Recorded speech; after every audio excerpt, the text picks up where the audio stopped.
नाशिकमध्ये राज ठाकरेंचे बॅनर फाडले आहेत।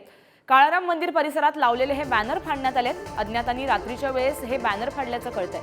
राज ठाकरे उद्या काळाराम मंदिरात येणार आहेत। मनसेचा वर्धापन दिन जो आहे तो नाशिकमध्ये पार पडणार आहे आणि या पार्श्वभूमीवरती राज ठाकरेंचे बॅनर झळकवण्यात आले होते। मात्र अज्ञाताकडनं हे बॅनर रात्रीच्या वेळेस फाडण्यात आलेत।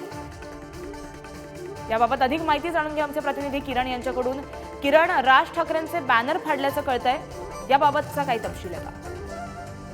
गार्गे, आपल्याला माहिती आहे की 3 दिवस राज ठाकरे हे नाशिक दौऱ्यावर आहे। मनसेचा वर्धापन दिन येत्या 9 मार्चला 18वा वर्धापन दिन साजरा होतोय आणि त्या सगळ्या पार्श्वभूमीवर राज ठाकरे विविध ठिकाणी भेटी देणार आहे। त्यापैकीच एक महत्त्वाची भेट दर्शन आणि आरती असलेलं काळाराम मंदिर याच ठिकाणी कार्यकर्त्यांच्या माध्यमातून मोठ्या प्रमाणात बॅनरबाजी करण्यात आलेली होती। जवळपास 20-25 बॅनर त्या ठिकाणी लावण्यात आले होते।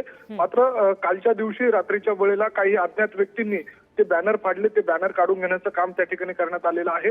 हीच बाब पदाधिकाऱ्यांच्या लक्षात आल्यानंतर त्यांनी याबाबत नाराजी व्यक्त करत थेट पोलीस ठाण्यामध्ये जाऊन तक्रार करण्याची भूमिका घेतलेली आहे।